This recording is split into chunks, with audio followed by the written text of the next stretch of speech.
For today's discussion, teaching prose using break-it-up strategy.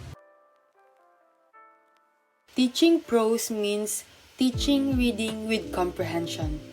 The learners are taught the skills of reading.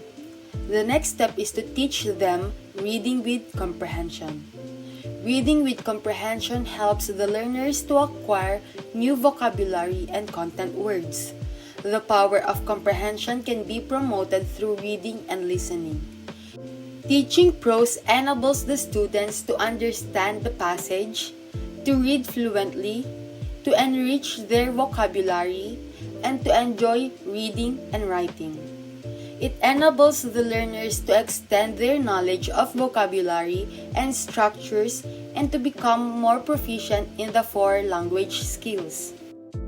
Prose is generally written to convey thoughts and feelings. It can be difficult to make sense of a particular style of writing because authors often leave much up to the imaginations of the readers. However, by rereading the section of text and partaking in class discussions, teachers can help students come to an understanding of a variety of prose texts. The key is to use a variety of strategies to keep students interested and involved. For today, I will be discussing the break-it-up strategy in teaching prose and on how it will help on increasing students' comprehension of the material and establishing a personal connection to it. One of the best ways to understand prose is to divide the piece into smaller sections and carefully reread each section until you understand. As a teacher, having the students focus on and reread a particular excerpt can help them gain further meaning than just reading the piece as a whole. Ask your students to answer questions about a small section to help them focus. The more they read the excerpt, the better they will be at picking up the keywords that give emotion to the piece. So how does break-it-up strategy works? The teacher can read the selected passage aloud.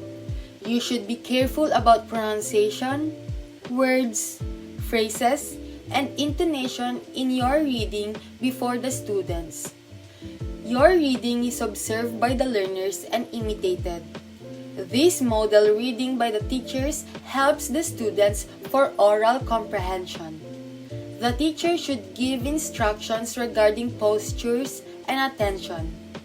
The teacher should not be completely absorbed in his or her readings. Another way to effectively use this strategy is to encourage students to read the material several times if needed. Repeated observation reveals what they may have missed the first time.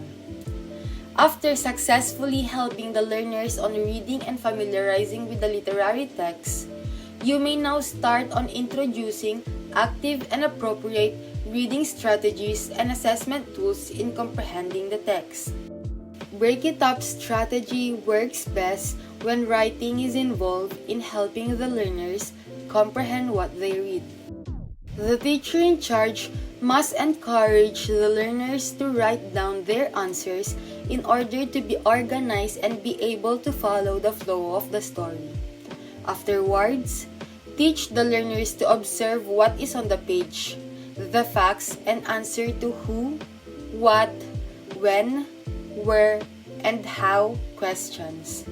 Then encourage them to notice patterns, connections, repetitions, or contradictions.